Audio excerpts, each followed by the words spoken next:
நாங்கள் எங்கே இருந்தாலும் அந்த இடத்தில் நேர்மையாக இருப்போம், இருந்திருக்கிறோம்.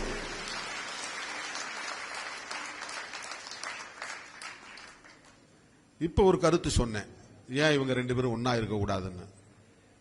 இருக்க மாட்டாங்கிறது எங்களுக்கு தெரியும். ஆனா ஏன் இருக்கக்கூடாதுன்னு நான் கேள்வி எழுப்புகிறேன்.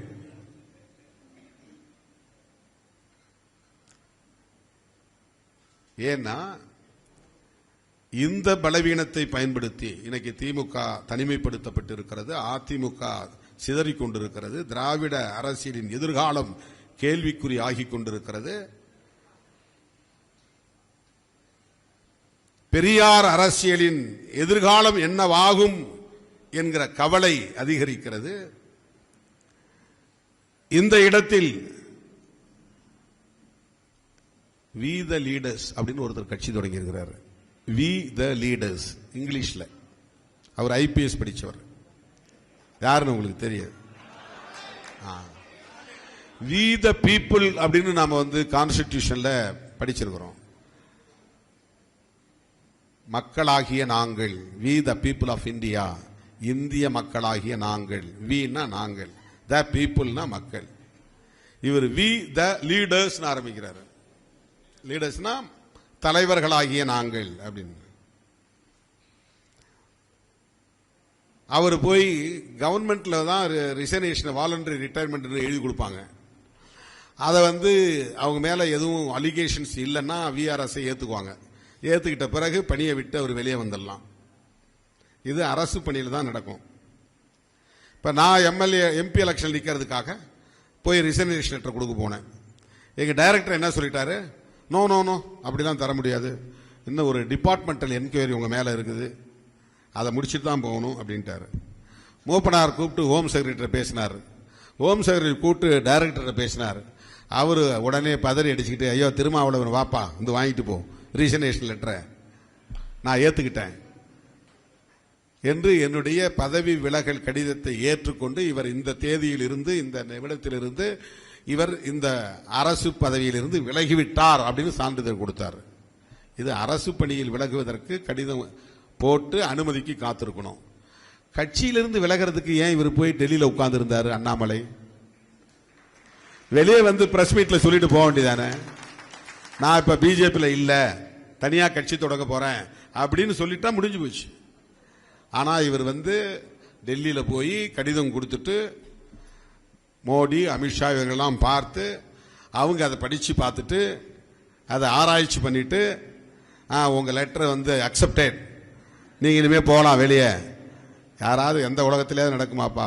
ஒரு பொலிட்டிக்கல் பார்ட்டியிலிருந்து வெளியே போறதுக்கு யாராவது ரிசைனேஷன் லெட்டர் கொடுத்து அதை அக்செப்டன்ஸ் வரலுக்கு காத்திருந்த வரலாறு உலகத்தில் உண்டா? இப்ப நீங்க பிடிக்கலன்னா நீங்க பாட்டு வெளியே போயிட்டே இருக்கலாம், யாரும் கேட்க போறா? ஏன்னா நீங்களா வந்தீங்க, நாம எல்லாம் ஒன்னா வாலண்டரியா வந்திருக்கிறோம். வெளியே போகணும்னா யார் வேணாலும் எப்ப வேணாலும் வெளியே போகலாம். வெளியே போயிட்டு பிரஸ் மீட் பண்ணலாம். பத்திரிகையாளரை கூப்பிட்டு, நான் இப்போ இந்த நிமிடத்திலிருந்து விடுதலை சிறுத்தைகள் கட்சியில இல்ல, சோ காரணம் அப்படின்னு சொல்லிட்டு போயிட்டே இருக்கலாம். யார் என்ன பண்ண போறா? அரெஸ்டா பண்ண முடியும்? என் கட்சியிலிருந்து நீ எப்படி வெளியே போனாய், விலகினாய் அப்படின்னு நான் என்ன கேஸ் கொடுக்க முடியுமா அல்லது கைது பண்ண முடியுமா? ஆனா அண்ணாமலை அனுமதி வாங்கிக்கிட்டு கட்சி தொடங்குறார். இது ஆழ சிந்திக்க வேண்டிய ஒன்று. பிஜேபி இன்னொரு முகத்தோடு, ஆர்எஸ்எஸ் இன்னொரு முகத்தோடு தமிழ்நாட்டுக்குள்ளே அடி எடுத்து வைக்கிறது. இங்கே சொந்த முகத்தோடு வந்தால் பிஜேபியால் ஒருபோதும் வெற்றி பெற முடியாது, போனி ஆகாது. ரொம்ப காலம் முயற்சி பண்ணி பார்க்கறாங்க, ஒன்னும் கதை நடக்கல. இப்ப ஒரே ஒரு எம்எல்ஏ தான் ஜெயிச்சிருக்காங்க ஏடிஎம்கே கூட்டணியில. ஒரே ஒரு எம்எல்ஏ நீலகிரியில, ஊட்டி. ஆனா 27 இடத்துல போட்டிட்டாங்க. திமுக கூட்டணியில் நாம் எடுத்த முன்முயற்சி வெற்றி பெற்று விட்டது. பிஜேபி இங்கு வலிமை பெற்றுவிடக் கூடாது, அதிமுக கூட்டணி ஆட்சிக்கு வந்துவிடக் கூடாது, அதிமுக கூட்டணியை தோற்கடிக்க வேண்டும். அதுல நம்ம வெற்றி பெற்றுட்டோம். இடையில மூன்றாவது சக்தி வந்து விட்டது. இதை யாரும் எதிர்பார்க்கல. இதற்கு எப்படி திருமாவளவன் பொறுப்பாக முடியும்? இதற்கு எப்படி விடுதலை சிறுத்தைகள் கட்சி பொறுப்பாக முடியும்? எந்த கட்சியிலும் இல்லாத அளவுக்கு எல்லா பூத்திலையும் கமிட்டி போட்ட கட்சி திமுக. அதுல டிஜிட்டல் ஏஜென்ட் வேற போட்டாங்க. BLA 1, BLA 2, அப்புறம் டிஜிட்டலுக்கு தனியா பூத்து ஏஜென்ட். இவ்வளவு ஸ்ட்ரக்சரல் டெவலப்டு பார்ட்டி, ஸ்ட்ரக்சரலி கட்டமைப்பு ரீதியாக வளர்ச்சி அடைந்த ஒரு இயக்கம் தமிழ்நாட்டில் இல்லை. ஆனாலும் ஏன் வெற்றி பெற முடியவில்லை? இந்த சுய விமர்சனம் தேவை. நான் இந்த இடத்தில் ஒன்றை சொல்லுகிறேன். தோற்றது ஒரு புறம் இருக்கட்டும், கூட்டணி ஏன் நிலைக்கவில்லை? இதை நான் விமர்சனமாக வைக்கவில்லை, சிந்தனைக்காக சொல்லுகிறேன். திமுக தலைவர்களின் சிந்தனைக்காக நான் சொல்லுகிறேன். கூட்டணியில் இருந்த காங்கிரஸ் அதிவேகமாக அணியில் இருந்து வெளியேறி தமாகவுக்கு ஆதரவு கொடுக்கக்கூடிய அளவுக்கு அவர்கள் இந்த உறவை கசந்து போன உறவாக ஏன் நினைத்தார்கள்? திமுக காங்கிரஸ் உறவு கசந்த உறவாக மாறியது ஏன்? இடதுசாரிகள் குடியரசுத் தலைவர் ஆட்சி வந்துவிடக் கூடாது என்பதற்காக ஆதரவு நல்கியது உண்மைதான் என்றாலும் திமுக அணியிலிருந்து வெளியேற முடியும் என்கிற முடிவுக்கு துணிந்து வருவதற்கு எது காரணம்? 6-5 ஆனது ஏன்? 6 தொகுதிகளை கடந்த முறை தந்து 5 தொகுதிகளை இந்த முறை தந்தது அவர்களுக்கு இனிக்குமா கசக்குமா? இப்ப தோழமை கட்சிகளை எந்த அளவுக்கு அனுசரணையோடு வைத்திருந்தோம், அதுதானே முக்கியம். திமுக மட்டும் போன தேர்தலில் கூட்டணி ஆட்சிக்கு திமுக தயார் என்று அறிவித்திருந்தால், கூட்டணி கட்சிகளின் உணர்வுகளை மதித்து அவர்கள் விரும்பிய எண்ணிக்கையை ஓரளவுக்காவது திருப்திகரமான முறையிலே தந்திருந்தால், விரும்பிய தொகுதிகளை தந்திருந்தால் இவ்வளவு பெரிய பின்னடைவை சந்தித்திருக்க வாய்ப்பில்லை. அதைவிட இந்த கட்சிகள் அவ்வளவு வேகமாக வெளியேறி இருக்க வாய்ப்பில்லை. இந்த கோணத்தில் யாரும் சிந்திக்கல. அது துரோகம் பண்ணிட்டாங்க. துரோகம் பண்ண வேண்டிய தேவை என்ன இருக்கு? நாளைக்கு கூட அமைச்சர் பதவியிலிருந்து நம்ம வெளியேற முடியும். அதைத்தான் நான் சொன்னேன். ஏன்னா அதுல எங்களுக்கு பெரிய பிடிப்பு இல்லை என்பதை சொல்லுவதற்காகத்தான் சொல்லுகிறேன். உடனே இங்க இருக்கிறவன் என்ன சொல்றான்? இருக்கிற இடத்துல விசுவாசமா இருந்தா நம்மள ஒரு அடிமையாவே பாக்குறான். சுதந்திரமா சிந்திக்கிற ஆளா பார்க்கல.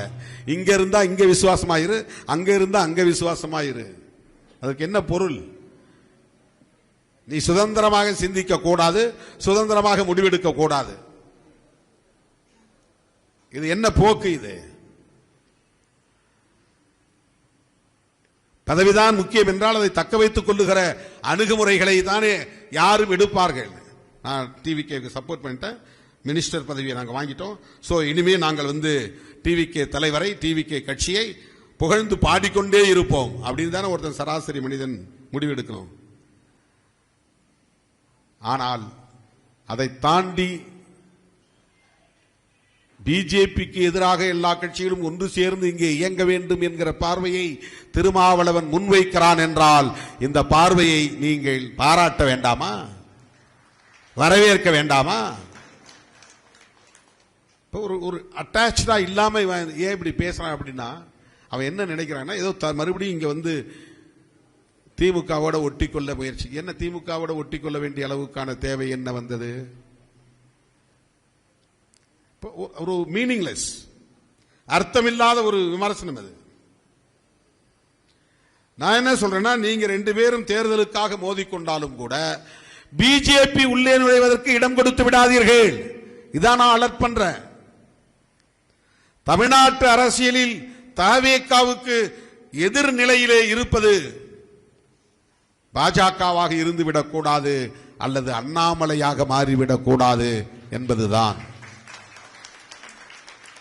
அண்ணாமலையை கண்டு திருமாவளவன் பயப்படுறாரா? அண்ணாமலையாக வந்தால் பிரச்சனை இல்லை. ஆர்எஸ்எஸ் முகத்தோடு முகமூடி போட்டுக் கொண்டு வந்தால் அது பிரச்சனை தான். ஏன்னா அவர் வந்து ஆர்எஸ்எஸ்ல பயிற்சி பெற்ற ஒரு நபர், அந்த பாசறையில் வளர்ந்தவர். அவரால் எப்படி வந்து அதை தாண்டி பெரியார் அரசியலை பேச முடியும்? இடதுசாரி அரசியலை எப்படி பேச முடியும்? அவர் எப்படி தாவேகாவுக்கு ஒரு கவுண்டர் பார்ட், ஒரு எதிர்நிலை சக்தியாக வளர முடியும்? அப்படி அவர் வளர்ந்தால் என்னவாகும்? டெல்லியிலே கெஜ்ரிவாலுக்கு நேர்ந்த நிலைதான் உருவாகும். 2 எலெக்ஷன்ல ஜெயிக்க விட்டு 3வது எலெக்ஷன்ல காலி பண்ணிட்டாங்க.